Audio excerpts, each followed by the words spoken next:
বীজ একটা বীজে একটা বেগুন আমরা আমার ভাই বিক্রি করে, আমি দাঁড়িয়ে থেকে দেখি যে একটা বেগুন আপনার 150 টাকা পর্যন্ত বিক্রি হয়। বীজের বেগুনটা যদি আমরা বেগুনটাকে বিক্রি করি, ওইটা আমরা বীজ বের করি, মেশিন নিয়ে আসছে ভাই আমার, তো ওই মেশিনে দিয়ে বীজ যদি আমরা আউট করি দেখা যায় যে 6 থেকে 7 গ্রাম আসে।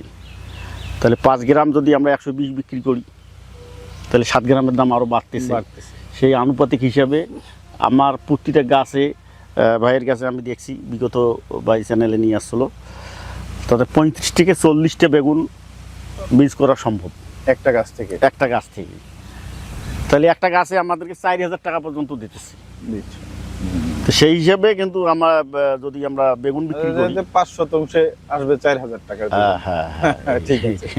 তো সুপ্রিয় বন্ধুগণ, আমরা ছোট্ট একটা তথ্য পেলাম যে আমরা যদি বীজও উৎপাদন করি, আমরা যদি অনেক ভাইরা আছে গাছ যখন মানে বাজার মূল্য যখন কম থাকে বেগুন গাছই কেটে ফেলে, আমি সেই ভাইদের উদ্দেশ্যে বলবো, গত বছর আমি অনেক মানে সোশ্যাল মিডিয়াতে অনেককে দেখেছি যে তারা হলো বাজারে শুধুমাত্র বেগুনের দাম কমে যাওয়ার কারণে, এই গত রমজানের মধ্যে দাম কমে যাওয়ার কারণে তারা গাছ কর্তন করে ফেলে দিচ্ছে, গাছ কেটে ফেলে দিচ্ছে। আমি সেই ভাইদের উদ্দেশ্যে বলবো যে বেগুনটা আসলে এই একটা মানে এক সিজন ফসল দেওয়ার গাছ না, এই গাছটা দীর্ঘদিন আপনাকে ফসল দেবে। দাম যদি কম থাকে, আপনি এই যে শাহজাহান ভাইয়ের কাছে শুনলেন যে আপনি বীজ যদি করেন সেই ক্ষেত্রেও লাভবান হতে পারেন। তার জন্য আপনাকে একটু সজাগ হতে হবে, একটু এদিকে ওদিকে নজর রাখতে হবে, বীজ কারা সংগ্রহ করে বা কোন কোম্পানির আপনি বীজ করবেন। আপনি যখন চারা রোপণ করবেন তখনই একটা পরিকল্পনা করে নেবেন যে আমি যদি ফলে যদি ভালো লাভবান হতে না পারি তাহলে যেন অন্তত কিছু বীজ করতে পারি এবং বীজটা সরবরাহ করতে পারি। তো এইরকম কোনো কোম্পানির সাথে আপনি যোগাযোগ করতে পারেন, করে তারপরে বেগুন চাষ করতে পারেন। এইটাও যদি না পারেন যে বীজ সরবরাহ করতে পারবেন না, তাহলে আপনি প্রয়োজনে ওই সময়টা যখন খুবই দাম কম থাকবে প্রয়োজনে আপনি আপনার বেগুন উঠিয়ে আশপাশিকে দিয়ে দেন, তারা না নিলে ফেলে দেন, আপনার 1 মাস লস হবে, পরের মাসেই দেখবেন যে বেগুনের দামটা বেড়ে গেছে। যখন আপনার বেড়ে গেল তখন কিন্তু আপনার আর লস হবে না।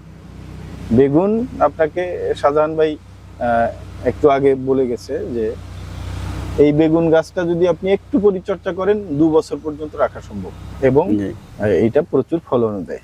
আপনি একটা বেগুন গাছ থেকে আমরা বলে থাকি যে 15 থেকে 20 কেজি পর্যন্ত বেগুন একটা গাছ থেকে আসে। তা আপনি একটা গাছ থেকে 15-20 কেজি বেগুন কিন্তু একদিনে আসবে না, এটা আসতে 1 বছর সময় লাগবে। তা আপনি 1-1.5 বছর রাখবেন, 1-1.5 বছর যেই গাছটা ফল দেবে, 2 বছর যেই গাছটা ফল দেবে, সেই গাছটা আপনি হঠাৎ করে বাজার পড়ে যাওয়ার কারণে কেটে কেন ফেলে দেবেন? প্রিয় বন্ধুগণ, আমরা আপনাদেরকে আবারও রিকোয়েস্ট করে বলবো যে আপনি যেই চাষাবাদটাই করেন না কেন সেটার প্রতি আপনি মানে ভালোবাসা রেখে শ্রদ্ধা রেখে করবেন, দেখবেন আপনি ক্ষতিগ্রস্ত হবেন না, বরঞ্চ লাভবান হবেন। আর আমরা আমাদের মতো অসংখ্য মানুষ এখন বাংলাদেশে আছে যারা কৃষিকে ভালোবাসে এবং কৃষিকে ডেভেলপ করতে চায়। আমরাও চাই যে আমাদের সাথে যুক্ত হয়ে আপনারাও যুক্ত হন এবং আপনারাও ডেভেলপ করেন। আমরা আমাদের সাধ্যমতো চেষ্টা করব আপনাদের ডেভেলপ করার জন্য। তো সুপ্রিয় বন্ধুগণ, আমরা আজকে যে এই প্লটটায় আসছি লালতীরের পার্পল কিং বেগুনটাই বাংলাদেশের মধ্যে এই বেগুনটা মোটামুটি বাজারে খুব ভালো চাহিদা এবং উচ্চ ফলনশীল একটা জাত। এইটা একটা গাছে বললাম একটু আগে যে 15 থেকে 20 কেজি পর্যন্ত একটা গাছ থেকে ফল পাওয়া যায় এবং ফলের সাইজগুলোও ভালো, শেপ ভালো, বাজারের চাহিদাও ভালো। আপনারা যারা বেগুন চাষি, বেগুন চাষ করবেন চিন্তা ভাবনা করছেন, তারা পার্পল কিং অনায়াসে চাষ করতে পারেন। এইখানে পার্পল কিং চাষ করলে অন্তত ঠকবেন না, কিছুটা হলেও লাভবান হবেন। আর আমরা কৃষক ভাইদেরকে সবসময় বলে থাকি যে আপনারা যেই সবজি করেন না কেন অবশ্যই লাভের জন্য করবেন। শুধুমাত্র বাড়িতে আনাচে কানাচে যদি 1 শতাংশ 2 শতাংশ জমিও যদি থাকে, সামান্য একটু জমিও থাকলে আপনি 2টা 5টা গাছ লাগান, দেখবেন আপনার পরিবারের জন্য অন্তত সবজিটা কিনতে হচ্ছে না। তো বেশি বেশি সবজি লাগান, দেশ উন্নয়নে আপনিও, দেশ উন্নয়ন করার স্বার্থে আপনিও অংশীদার হন। ভিডিওটা লম্বা হয়ে যাচ্ছে, আর আমার কেমন যেন আজকে হলো ভিডিওতে ভাষণের মতো হয়ে যাচ্ছে। তো প্রিয় দর্শক, দেখা হবে অন্য কোনো ভিডিওতে, অন্য কোনো আলোচনা নিয়ে। আজকে আর বেশি দীর্ঘায়িত না করি। শাহজাহান ভাইকে অনেকক্ষণ ধরে আটকিয়ে রাখছি, ওনার আরো অনেক কাজকর্ম আছে, ডিস্টার্ব করতেছি। যাই হোক, শাহজাহান ভাই, মাঝে মধ্যে আপনাকে ডিস্টার্ব করতে আসবো, আলহামদুলিল্লাহ। মন খারাপ করবেন না। আমি চাইবো যে আপনার দ্বারা আমাদের সাথে যেই কৃষক ভাইয়েরা যুক্ত আছে তারা যেন অন্তত একটু হলেও লাভবান হয়, এই জন্য আপনি আমাদেরকে পরামর্শ দেবেন। আমি চাচ্ছি যে কমপক্ষে বাংলাদেশের মানুষ খোরপোশ কৃষির থেকে বেরিয়ে আসুক। ধন্যবাদ আপনাকে, সবাইকে ধন্যবাদ। আপনার যেন সুন্দরভাবে কাজ চালিয়ে যায়। আর ভাইয়ের যে ফার্মে থেকে বীজ সংগ্রহ করবে, চারা সংগ্রহ করবে, ইনশাল্লাহ অবশ্যই কেউ ক্ষতিগ্রস্ত হবে না, এটা আমার বিশ্বাস। ধন্যবাদ শাহজাহান ভাই। আমরা আপনাদেরকে এইটুকু কমিটমেন্ট করতে পারি যে আমাদের দ্বারা কখনো আপনারা ক্ষতিগ্রস্ত হবেন না। এবং আমরা যারা চারা উৎপাদন করি, অনেক প্রতিষ্ঠান আছে, মোটামুটি ম্যাক্সিমাম প্রতিষ্ঠানই চেষ্টা করে যে তাদের মাধ্যমে যেন কোনো কৃষক ক্ষতিগ্রস্ত না হয়।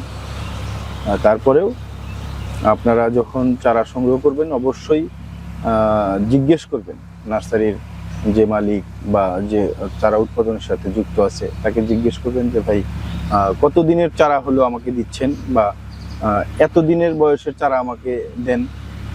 প্রয়োজনে আপনি হলো 2 দিন 5 দিন অপেক্ষা করে আপনার কাঙ্ক্ষিত চারাটা আপনি সংগ্রহ করেন। শাহজাহান ভাই একটা সুন্দর কথা বলে গেছিলেন যে চারা কিন্তু 30 দিনের ভিতরের যে চারাটা, এইটা লাগালে আপনার ফলন ভালো হয়। আমরাও এটা সবসময় বলে থাকি যে 25 থেকে 30 দিনের চারা, মানে হাইব্রিড যদি আপনি করেন সেই ক্ষেত্রে 25 থেকে 30 দিনের চারা বেস্ট। অনেক ভাইয়েরা আছে এসে দেখে যে 25 দিন 30 দিনের চারাটা তো নরম, তাদের আরো শক্ত চারা প্রয়োজন, আরো বয়স্ক চারা প্রয়োজন, এরকম অনেকে বলে। আমি আপনাদের উদ্দেশ্যে বলবো যে আপনি আসলে শক্ত বা বয়স্ক খোঁজার চেষ্টা করবেন না। হাইব্রিড যদি চাষাবাদ করেন উচ্চ ফলন পাওয়ার জন্য এবং রোগ মুক্ত সুস্থ সবল চারা সংগ্রহ করতে হলে আপনাকে 25 থেকে 30 দিন বয়সের চারাই উত্তম, এইটাই নেবেন। এবং এইটা জমিতে লাগালে দেখবেন যে ফলনটাও কাঙ্ক্ষিত পাবেন। তো প্রিয় দর্শক, আজকে আর লম্বা করবো না, ভিডিও আলোচনা আর বাড়াবো না। দেখা হবে আপনাদের সাথে অন্য কোনো ভিডিওতে, অন্য কোনো আলোচনা নিয়ে। এই পর্যন্ত আমাদের সাথে থাকার জন্য ধন্যবাদ। ভালো থাকবেন, সুস্থ থাকবেন। আসসালামু আলাইকুম।